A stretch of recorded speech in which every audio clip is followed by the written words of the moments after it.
Last week, I dropped a seed about the importance of asking questions. And so, first thing I want you to ask yourself is in any negotiation or in the sales process, what's the point of asking questions? What are we trying to accomplish? And this is quite important because the end goal in a negotiation or in any sale or anything transactional, the end goal is for you to create more value than the money that you're going to ask the people to part with.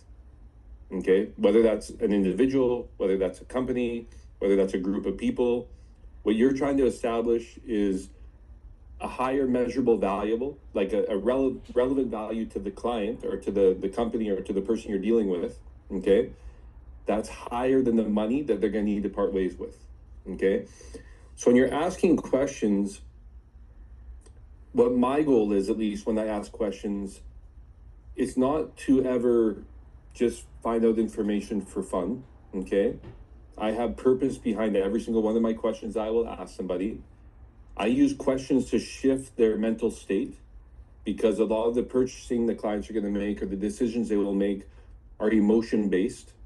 And I can shift their mental state because I can take them places by asking them questions. And I'll give some examples of this in a minute. Okay. But what else I'm doing is I'm trying to collect the right information so that when I start to build value, I'm building value that's 100% relevant to them. Okay. And this is where a lot of people in sales make a huge mistake, is they build value based on what's relevant to them as a salesperson and what's important to them and what they've practiced in their pitch and what they've learned from their manager or about the business. And they confuse building value, and I call that general value, which still has some relevance, but it's not 10% as powerful as relevant value based on what the client or the prospect or the person in front of you told you.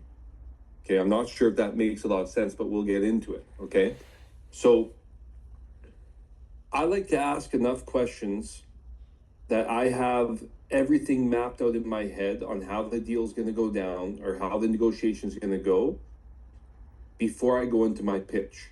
For me, it's pointless to go into my pitch, and you can have the best pitch in the world, but if I go into that before I've learned enough about the client to make sure that I explain that pitch in a way that's going to resonate with them, okay,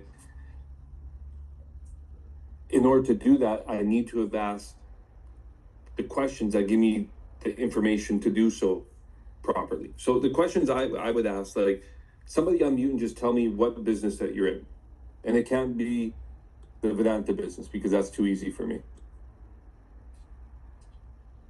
Anybody, don't be shy. In this session, we can unmute. Can you guys unmute or no? It lets you, right? Yeah. There we go. So somebody tell me what business they're in. Any Luxury business. travel company. Who said that? Emiliano. Do you work for us, Emiliano? No, I do not. What luxury travel do you do?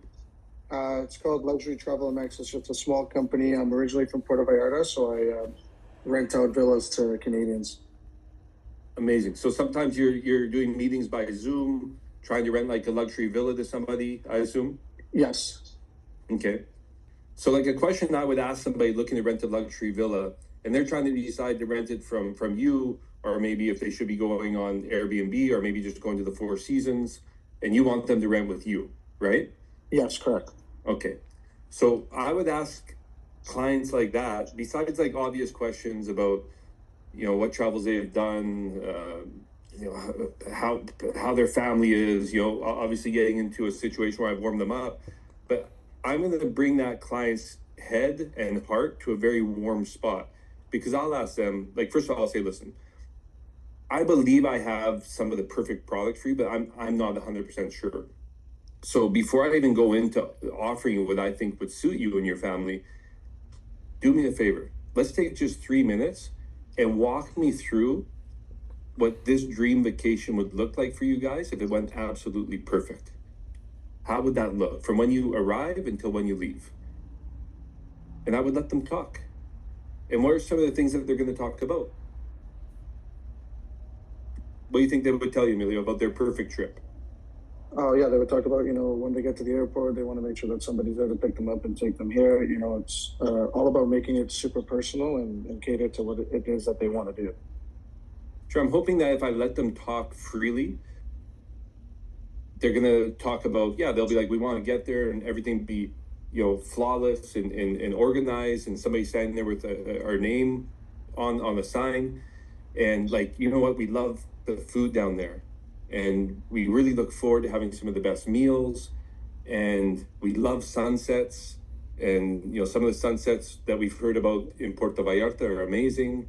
Our grandson loves swimming. And so hopefully he can either be in the ocean or in a pool every day. And, every Thursday we normally have movie night when we're on vacation. And, so they'll walk you right through exactly how you're going to pitch. First of all, you'll know what product to put in front of them. So if it's a house without a movie theater, you're probably not going to suggest it for them. If it's a house that doesn't have either direct access to the ocean or a swimming pool, you're not going to recommend it for them. Hopefully it's a house that has a really good chef that you're confident will deliver. But what you're doing is, by me asking them about their dream experience and then telling me in detail what it is, I can mark off every single box in my pitch, and I can turn up the level of explanation in the areas that I knew were valuable to them. And I cannot put too much attention on the areas that they never brought up. I can brief over some areas that maybe they forgot about to mention in their dream story. But the thing is, I'm selling based around what they told me was their dream story. Okay, their dream scenario on their family vacation. Obviously, that's very important to them. And from there, I pitched around what they've told me, and now it's just going to come down to to the easier part for me, which is justifying the money. Which since we're talking about this specific situation, Emilio, I mean, I'm sure you use this all the time, but if you're entering luxury villas and they're coming down with a family of 8 people that needs 4 bedrooms, why would you go and spend X amount of dollars to stay in a luxury hotel when for less money you can have your own luxury villa? Right. With all these things that you've asked for, which the things that in your dream vacation, you can't even do some of those things in the hotel. And it should be an easy close. But the point is, we've explained this scenario based on their words and not mine. And here's what's funny, because something else that happens when you use this strategy is, what you are all of a sudden? You're a good guy. Man, that Emilio, he's a great guy. Because you ask them a question that nobody's asked them in so long, or potentially never before. People don't care, especially salespeople. They just bowl through people with their pitch and then try and pressure them into buying. But this way here, because you ask them what their dream scenario is, they tell you, and then you lay out your pitch exactly based around the things that they've mentioned to you. All of a sudden, you're a good guy because you've listened to them, and they can tell that you've listened to them. And you haven't wasted their time. You've kept it efficient because it's exactly what they asked for. And we can go around here, and every single person in this group, we could talk to this question. Like, Peter, you sell cars. What kind of cars are you selling now, Peter? Hey, Chad. I actually got out of car sales about 4 weeks ago. Oh, you're out of car sales. You graduated. Where are you selling now? I'm selling commercial HVAC, so heating, ventilation, and air conditioning. That was one of the questions that I was thinking of, was how would I have them describe their dream vacation put on? Okay, so you sell commercial HVAC to businesses, Peter? Correct. Yes, sir. Okay, perfect. So, by the way, I still owe you a trip to Puerto Vallarta or Cancun with your family. So sell a lot of those HVACs because you got to come down. So it's funny because this is totally unrelated to Emilio's business, but it's the exact same thing. So you're dealing with a business, okay? And you think, well, why would I ask a business owner about their dream scenario with an HVAC? Well, first of all, no other sales guy has. So if I'm a business owner and you go to me, Mr. Chad, before we even get into our products to know if they suit your needs or not, is it okay just to ask you a couple questions? And the first question is a really important one. Yes, go ahead, Peter. if you did something with the HVAC system with your business, okay, what would be the smoothest process, like a dream scenario for you from start to finish? How would it look? And what would it accomplish for you? It's the same thing. I'm gonna be like, well, listen, I would need it not to disrupt my business. I would want the work to be very clean and efficient. Like if you could install it inside 48 hours. And in the dream scenario, you know, your team would come in after hours when my business is closed at 6 p.m. and install it between 6 p.m. and 6 a.m. Something like that would be phenomenal. And then in the dream world, this machine works well. It doesn't break down a lot. But if it does, I get on the phone and you guys are there the next day. You know, that would be a dream scenario for my business. Well, now, like, it's all laid out that what you need to do, A, B, C, very, very easy, because they've told you what a smooth scenario would look like for them. And nobody asks business owners this. Nobody asks business owners stuff like this. But if you ask them stuff like that, they're going to tell you exactly how you're going to sell them. They're going to tell you what all their hot buttons are, and you're going to close them more times than not. You know, and that's in HVAC. Or if you sell cars, it's the same question. Like, you know, I already see you and your family driving around in this car, but tell me, what would one of your dream scenarios look like in this? You know, you have a painting company. It's the same question, guys. It's the same question. And then all it does, like, I'll reiterate this, it gives you the ability to build effective value. The more effective value that you build, it's easier to justify the money that they're going to spend. Your value will be higher in most cases than the money that you're asking them to exchange hands for. Once you get really, really good with this strategy, well, you're going to build way more value. You'll be able to ask for way more money. You know, you'll be able to sell for more. You'll be able to hit all your targets and bonuses, and you can sell the exact same thing you were selling 2 months ago, but for more money because you're able to explain it better to the ears of the person buying it, which is completely different than just being able to explain your product better. Okay, and that goes, you know, I see some of the girls on here, Dalila, Jessica, Becky, it's the same thing to the clients that you're inviting to come on the sales presentation. You know, guys, I know you've been on presentations before, but let me ask you, in the dream world for you, you know, if I could give you all these cool things to go on this presentation, how would the presentation look to you? And they'll tell you things like, well, if they were just nice to us and they didn't keep us all day and blah, blah, blah, and they will spit out all the things that you need to explain about the process to get them to go. It's the same question, guys. It's the same question. So we'll move on from that. We're gonna allow, you guys may have some questions, you may not, but we'll unlock the mics to whoever wants to here in a couple minutes. But I want to talk about something in leadership. There's 2 leadership things I wanted to draw up on you today. Mhm. One of them is super simple, okay? But something that I wanted to put at the top of your guys' head leaving this call today, which is the number one leadership quality for me that anybody can carry is to always be conscious to do the right thing, even when it doesn't benefit you. Okay, we all know what the right thing is and the wrong thing. We all know the right thing, whether someone's watching us or not, compared to not the right thing. If we're ultra conscious of just doing the right thing, everybody in here will be a much better leader. It doesn't matter if you're leading your girlfriend, your husband, your kid, a team of people, $1 billion business, $1 million business. That simple principle, for me, has defined the leaders that I've respected and followed in front of me and the ones that I have not, and completely has shaped. I've been fortunate. I've had some great people in front of me that have done the right thing in scenarios when it was not the best for them. And I learned from it and I follow it. And it shaped a lot of the leader that I am today. Okay.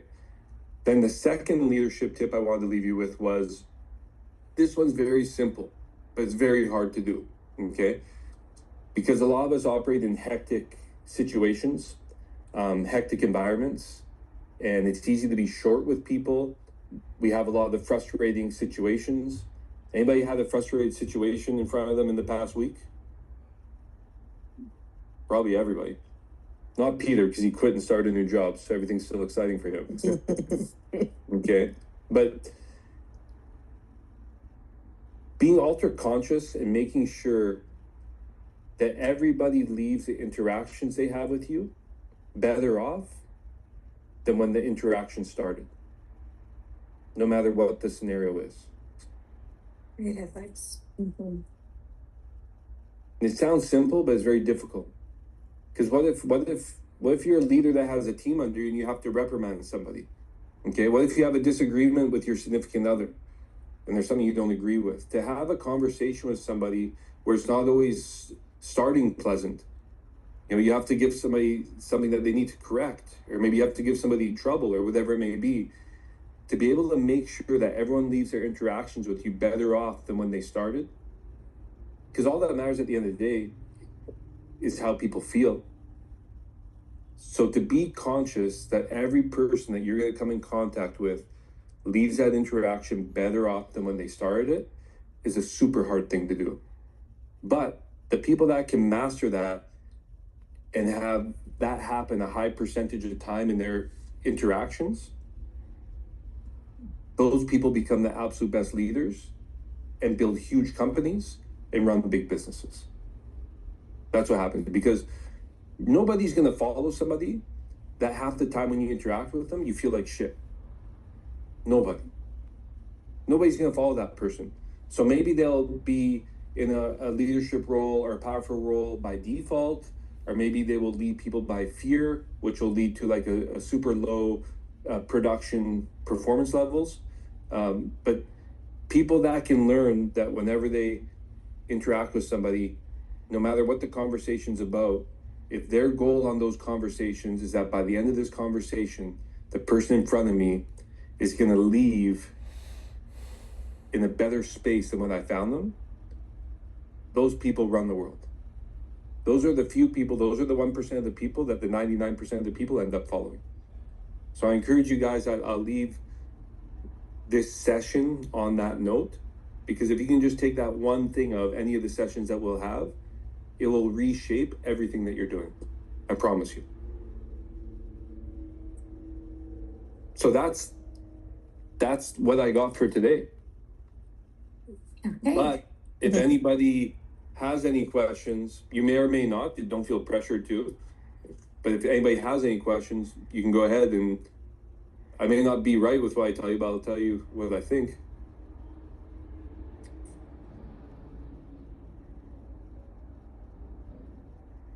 It's funny how shy people get when it's their time to talk on the microphone. Chad, I have a question. Yeah? So this last thing that you said is obviously it's a great message, which is just making sure that, you know, people leave our conversations a lot better than, you know, when they went into the conversation. So the question I have for you is, when you have to put pressure on someone or the team, what's the best way to do it? That way, when they leave, actually they feel motivated versus feeling down or deflated. Because, you know, oftentimes as leaders, we need to have these difficult conversations with, you know, the employees that are working with us. So what would you say is the best way to handle that? Define the pressure for me. So let's just say numbers are down. Because not all pressure is bad, right? Correct. So let's say numbers are down, right? Performance is not there. There's a lack of, you know, work ethic there, and, you know, you need to address it, and you almost have to be a little bit firm, but at the same time, you need to make sure that they leave that conversation feeling good. Okay. So if performance is down, so you're talking to an individual, right? Sure. Individual or sales rep manager. Yep. Okay. So their performance is down.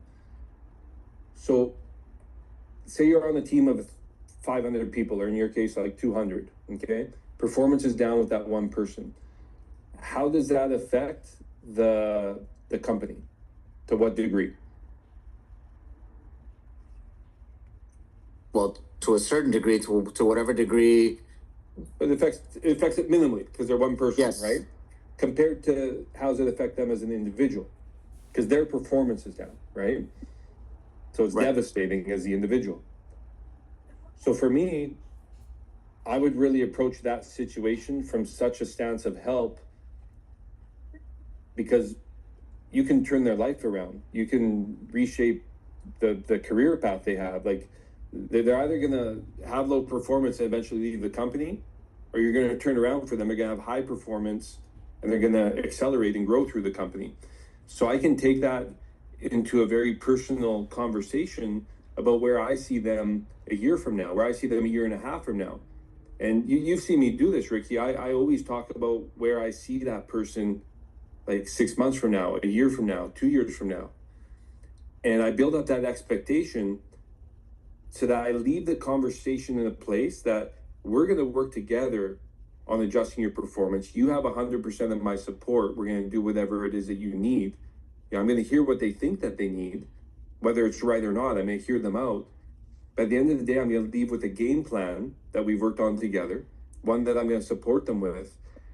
And I'm going to leave them more with the feeling that if they don't accomplish what both of us expect, that there's going to be a sentiment of them not wanting to disappoint me versus them being hit for low performance. I'm going to take a lot of the responsibility for their low performance. I'm going to provide a lot of the solution. I'm going to provide a lot of the support on what it is that they need based on what they told me in order to bring their numbers up. So it's also going to be work as a leader. This is the thing about there is no lazy leader, because I'm going to take on some of the workload, the follow-up, checking on them until they get going again. And many people, just from that confidence boost that they'll have from the personal attention from the boss, things flip around. But I'm gonna show them so much. I've never ever shit on somebody for bad numbers, because I can turn around anybody's bad numbers. I know that, right? But it's gonna take time and effort. And if they feel like I'm participating in that and I care enough and I poured enough love on them to turn their show around, most likely they're not going to disappoint me. But if they did fail again, it's going to be so much harder to fail because they won't want to disappoint me, which is a lot different than somebody just being accountable for their numbers. So my answer for that, I don't know if it makes sense to you all, but you have to put more care into it than just treating people as a number. Mm-hmm. And I've never just treated people as a number. I put my heart into it. I put my time into it. I genuinely care. I want to turn people's lives around. I don't want people to fail. And then at the end of the day, not everyone's going to make it. So if I can put my heart into it, my time, strategy with things that I know work, and this person still can't turn it around, it's because either they don't care, or they're not putting in the work, or there's other serious factors in their personal life that are out of my control. And I have to accept that not everybody's going to make it. But more often than not, when I've taken this approach, people have made it. And now you're probably asking yourself, well, what about a team if it's not just an individual? And it's a team. I'll do the exact same thing. Exact same thing. Develop a strategy, find out what they need, pour my time into it, pour my heart into it, and I'm going to increase the odds that they make it. Anytime you do that and you put your personal time being the actual leader of a group of people, just in the increase in confidence alone, most likely they're going to make it. And a lot of time, this will be my last point with this, a lot of time when we have individuals or groups of individuals failing below us, it is our fault. And that's something that leaders never want to accept. No, it's a prospects. No, that person has a bad attitude. No, that person is because they drink at night. That's all your fault as a leader. How many people have I turned around to stop drinking, Ricky? Honestly. Lots.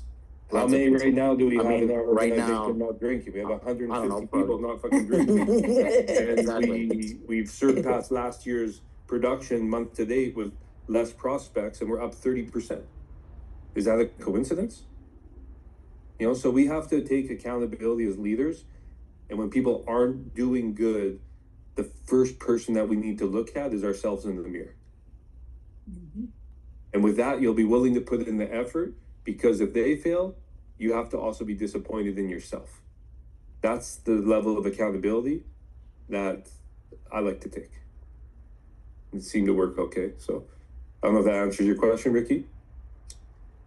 Yeah, it does. And I just want to add to that. I mean, I've worked with you for quite some time, and now that you say this, you've never once came to me about bad numbers, but you've came to me with, listen, there's this problem, here's the solution, here's how I can support you. And ultimately that puts pressure on myself. It's internal pressure coming from you to help me to wake up and go, okay, yeah, I have to do this and I have to do that. So that's a great point, Chad.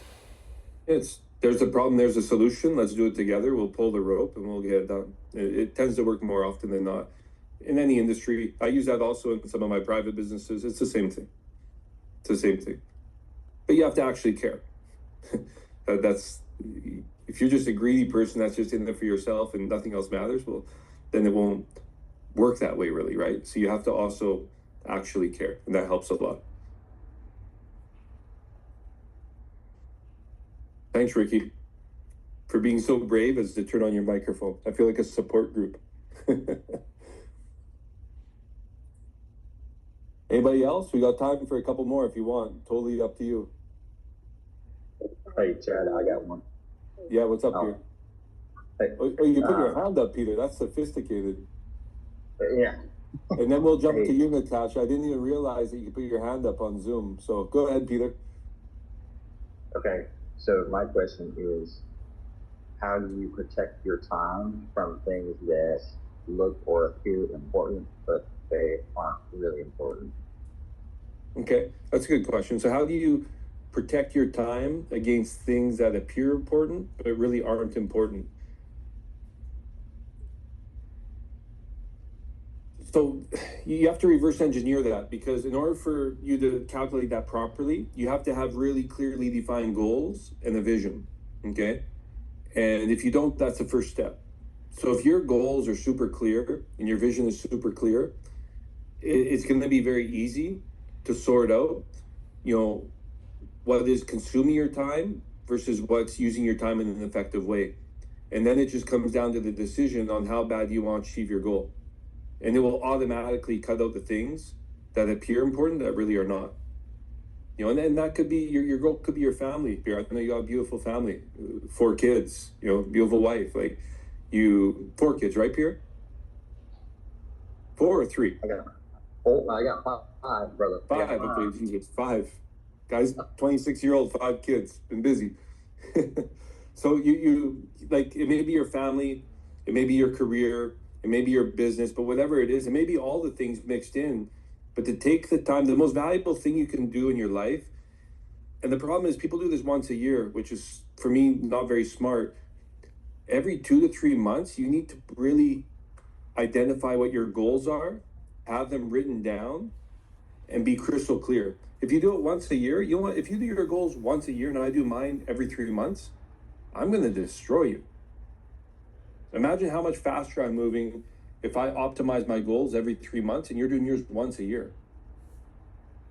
You can have maybe a vision, a huge vision beyond your goals that's out there 5 years or 1 year, whatever, but your goals should be moving all the time. And this is classic Tim Grover.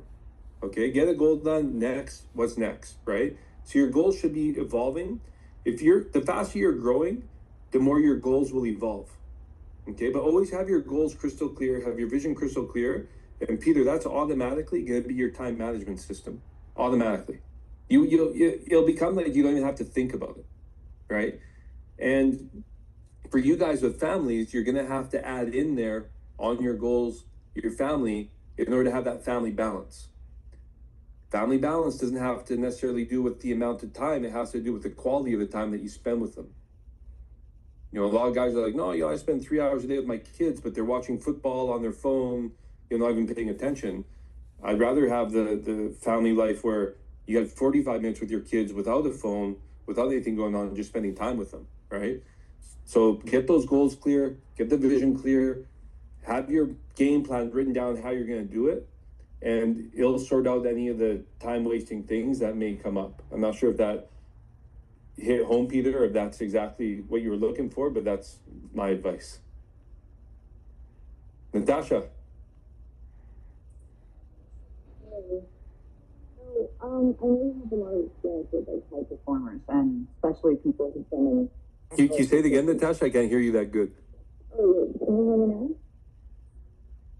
Can you guys hear her? Yell in your microphone, Natasha.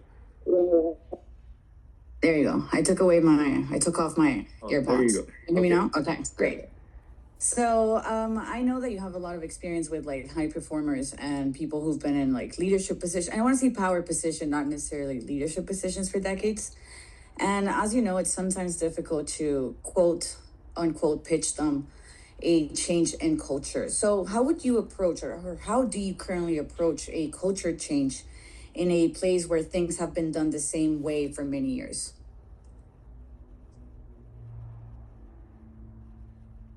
So there's two ways to approach this, okay? One is, if in the area that you're in, you can become legendary in your space with production, you decide what the culture is. And the legendary producer, people will follow. It's so much easier. And for me, I was very fortunate because, and unfortunate, like I was that top producer and wherever I was. And so I carried that through to other roles, which gave me a lot of credibility to establish the cultural values, okay? But now that people tend to forget, maybe some people forget that I actually still know how to sell because, you know, they see me in this different role. What I do, Natasha, which I think is very advantageous, is if the culture that I want for the company or for the people I'm leading is right, I'm very confident of that. Now I just need to find one or two other soldiers, maybe three, maybe four, depends on the size of your company. I need to find a few people that are like-minded, like I am, and have those same cultural values, or they would support them. If you can find someone that is one of the top producers that shares those cultural values that you want to put into place, it makes it that much easier. But then what happens is, for me, good always grows. And sometimes it takes time, especially in sales environments, to get out some of the toxic things that aren't in line with your culture, but you're not going to do it alone. So you have to grab on to some other people, start sharing your cultural values, maybe not be so like upfront about what you're trying to do, but you can plant seeds, you know. Wouldn't it be nice if everyone did this? Wouldn't it be nice if, you know, more people in the team exercise? You know, wouldn't it be nice if, and then eventually you can grow that into like cultural values that are even in writing, but it will grow because if you have the right cultural values, the people that bite onto that and start following those values are going to become the top producers. Period. Now, I don't care what anyone says about that. That's what will happen. I'm certain with that. And I've seen it over and over again. It just takes time. And to shape a really good culture takes time. You know, you could write out whatever it is, the values and stuff that you're talking about. You can paste them on the wall of your organization. It doesn't mean everyone's going to follow them until they see the benefit for themselves. Like right now, Natasha, at our company, in the convention we had in Paris, I launched a surprise challenge of no drinking for 60 days. And I thought maybe 30 people, 40 people would do it. And there's literally on this group chat, there's like 150 people. The reason I did it for 60 days and not 30 days is because after 30 days, they're all going to start seeing the real personal benefit to them in the clarity they'll have in their mind. Like it hasn't even hit them yet. You know, the clarity they'll have in their mind, how their skin feels, the weight they've lost, you know, how much more they enjoy mornings, like all these positive things in their production, you know. But once people start realizing the benefit of positive cultural things or positive team habits, then it makes it that much easier to grow. So I just wouldn't try to do it on your own, Natasha. I would try and get a few people on board with you.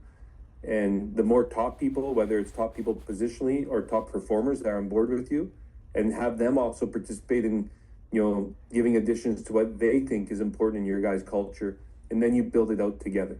So like, as you know, Natasha, in our organization, we built the code of identity. The key is I didn't build the code of identity. You know, we did, a collection of people. So it was common values that we all shared that were shaped by a group of people. Why I did that, I could have just made the code of identity, which were our values, but I built it out with about 20 people because then out of the gate, before we even launched it to anybody, I already had 20 soldiers along with me that were going to protect that code of identity or that code of values. So just whatever you guys are doing, if you want a better culture in your organization, I don't care what position you're in. If you're at the top of the organization, at the bottom, it doesn't matter. You can shape the culture, but do it with people. Do it with people, and that's how you have the better odds of winning as far as that's concerned. Does that make sense, Natasha? Yes, 100% open. Good to hear from you, Natasha.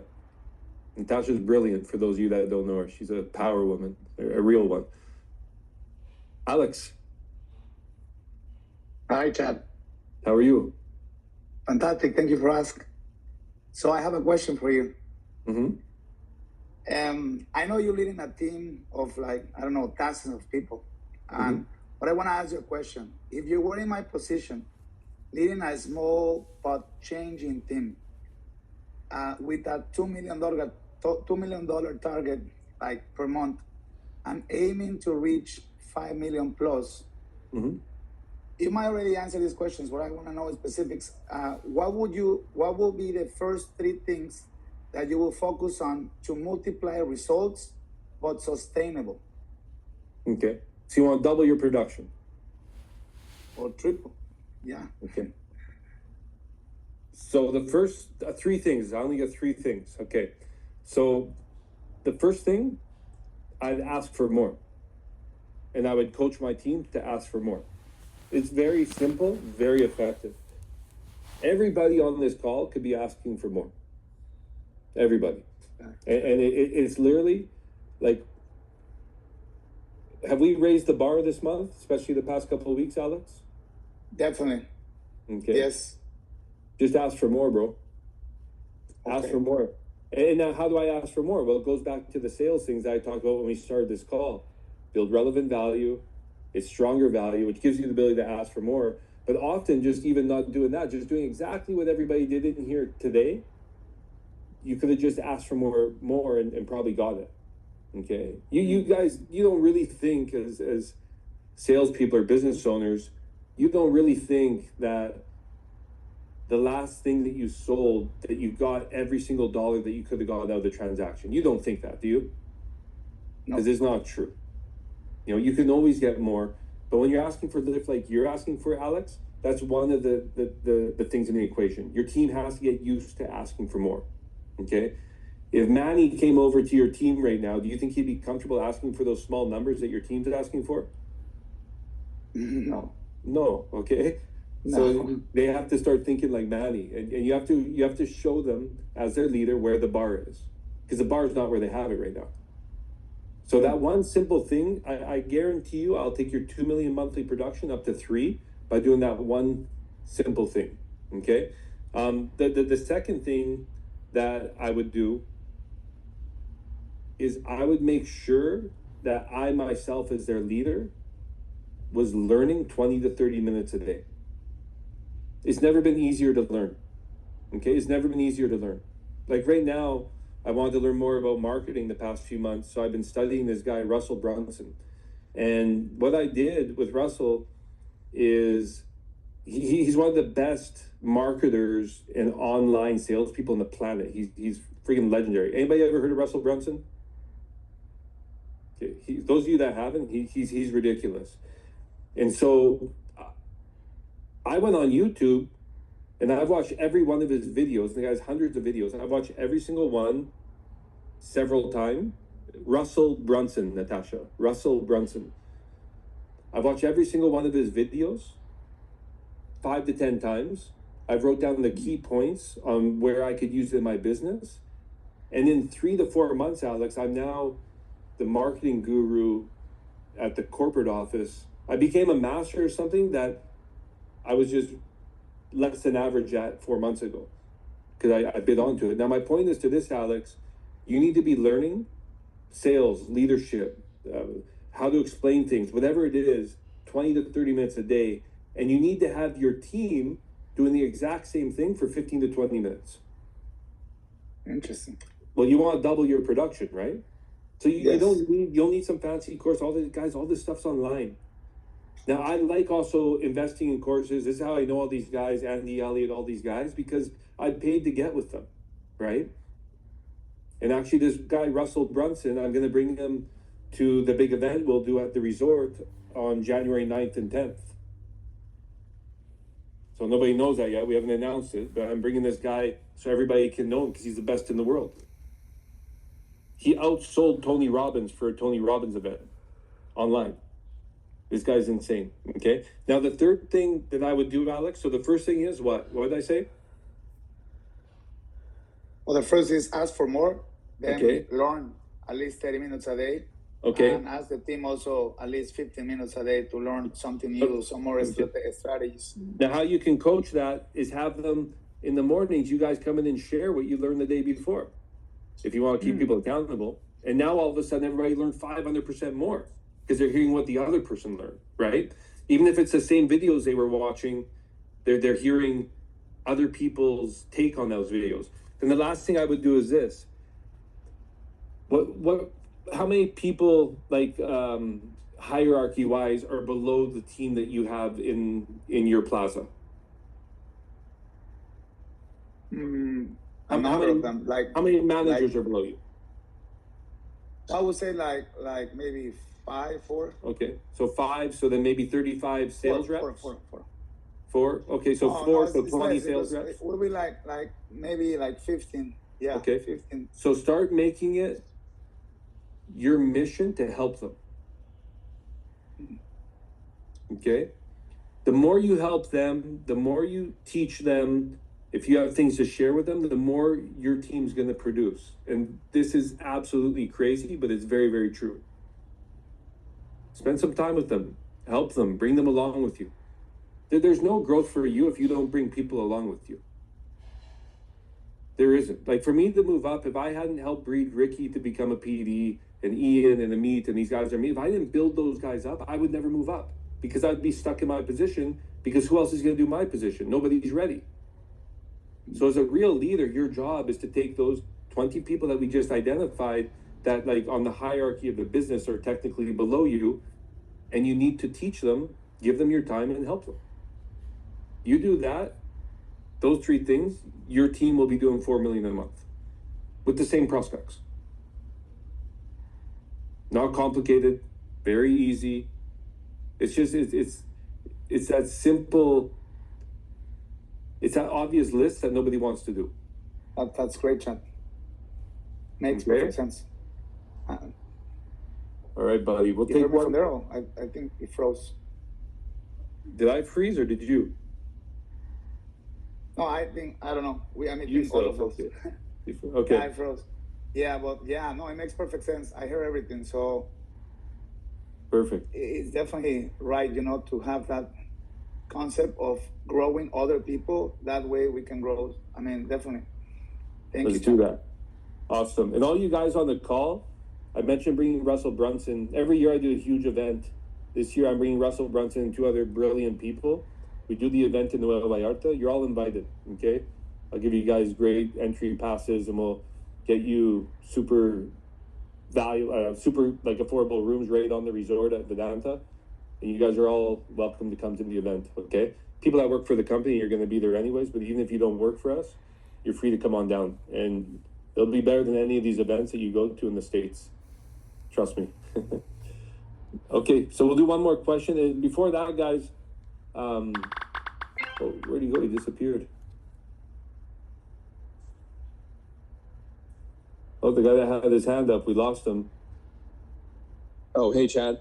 Oh, there you are.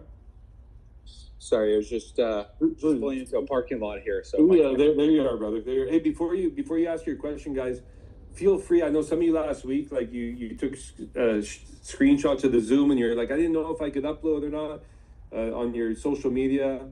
Go ahead, feel free, whatever you want. If you tag me, I'll make sure I repost you and all that stuff. So go ahead. Let's hear your question, brother. How are you? Good? Yeah, I'm doing well. I'm actually in Scottsdale right now. Oh, you're at, do you go to the event? I live in Andy's? Scottsdale too. Yeah, I came to Andy's event here. Cool. I'll be there for the November 14th one. I'll be speaking at that one. for the sales one. Yeah. I don't know if I'm gonna make it out to that one, but yeah, this was the business syndicate call, so it was really good. Awesome. So what you got, brother? Let's hear it. Yeah, so I think I've asked you this before, but I being sorry, 1 second here, but at the call, being in the right rooms chat, like it really gets me to operate on a different level in the way that I think about my business and myself. And this time around, like I've realized that what's limiting my business growth is nothing more but like me, in a sense of like I'm just in my own way. And the business can grow, and I know what that looks like, but I think I'm at the point where like I'm just a bottleneck, and that's the biggest thing that's preventing the business from growing. And really, it's like the version of me, of Ilya, who's scared to make the wrong move, who's maybe got like a scarcity mindset, who's got all these fears, and and I'm afraid to make the next move, right? Because it took me so much to build it up to where I'm at right now. So I guess what I'm trying to say is, like, it's just so foreign for me to walk in faith. It seems like I completely have to rewire the way that I operate in order to start walking out the next moves in my company. But don't walk. You said it's hard to walk in faith. Yeah. Exactly. Okay. So listen, brother, and everybody on this call. Faith is great. Okay. Are you ever going to stand in front of a moving train and be like, "Oh, my faith is it will stop"? Like, no, you're not going to do that. So don't just depend 100% on faith. I mean, to have faith and hope and all that, that's beautiful. It's great. But what about having faith, but hedging your odds? So it's great to take risks, but calculated risks. Mm-hmm. So first of all, in your specific business, in real estate, correct? Yeah. Okay. So in real estate, never take all the money you have and dump it into one last marketing campaign. Right. Like don't do that, right? You can really investigate well, really know the play that you're making, not put 100% of your eggs in one basket and take that risk. That most likely, because you put enough work into it and research, it's going to work out, right? But if by chances it doesn't work out, you can recover.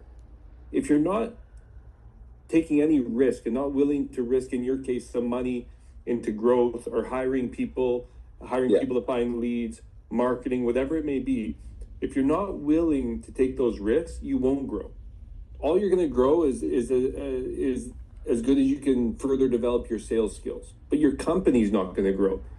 But where people make the mistake often is, you hear, especially social media messes this up, is you'll hear about these Hail Mary stories. Like, oh yeah, you know what? Like, I sold everything and went to this one play, and look at me now. I'm driving a Lamborghini. And that's just not reality. So don't throw all your eggs in one basket. Really take calculated risks.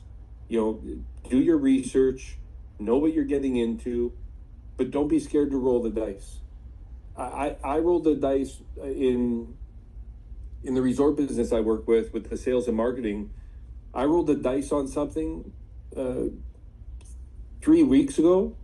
It was the biggest risk of my career, financially. Money wise, it was the biggest risk of my career. And it started October 1st. On October 20th, we were looking at the numbers, and the numbers weren't up compared to the same time period last year. They were down a little bit, a couple $1 million. But I knew the risk I was taking, and I knew that I could always switch back if I needed to. And it was a major movement with one of our biggest sales teams. And all of a sudden, in the past 8 days, we're up $20 million. And we were down 8 days ago, compared to the same time period last year. And it's just, I take risks that I know that I can rebound off of. I did this with the section of my team. So even if that failed, I can fix it, and I'm still operating on the rest of my team. But if it works, then I'm going to go to my other teams and put it in place. But if I don't try those things, I'm never going to grow. I'm going to grow at the rate of inflation, which can be good or bad. Like maybe I'll go up 5% a year. I need to go up 30% a year, brother. And so, but I'm taking calculated risks because I'm gambling with people's livelihood, right? So it's a bit more serious than even like throwing some money at a marketing campaign. Mhm. But I encourage you, you're a smart guy, brother. You're a smart guy. You're a hard worker. You're investing in self-educating. Like it's gonna work out. And you have enough people around you at these events that you can find out things that have worked and things that haven't worked. Take on a couple of things that have worked specifically in your business and go for it. Go for it. Yeah. And, No, I and love don't be scared to grow. Don't be scared of adding on the salaries around you. Just make sure that they're productive salaries, which for every dollar you're putting into them, you're getting at least 2 back. Yeah, yeah. No, and like that's what it is. It's like me hiring an operations director, and it's like I remember my goal was, hey, earn $100,000, but now I have to cut in $100,000 check, and I'm like, it's a lot. But you're not like don't bend over dollar bills to pick up pennies. What if cutting that 100 makes you $1 million? Right. You're not cutting 100. You're making 900. Like I don't know what the percents are in your world. Yeah. Even if you need to spend 100 to make 200, well then do it. Like, and then Right. repeat, and grow healthy. Never risk everything, so you risk your whole business. But you have to be trying things. You have to be willing to lose a little bit. I've lost a lot, but I've won a lot more than I've lost. That's the truth. I love that. So, I appreciate all right. that, Zach. Super helpful, buddy. Thank you. All right, guys. Thank you. And I'll hit you guys up on the chat. We'll do another call maybe next week or the week after. But thank you so much for your time. And I hope everybody got at least one thing out of tonight's call. Okay, we'll see you. Thank you. Have a great weekend. Happy Halloween. Thank you, Chad.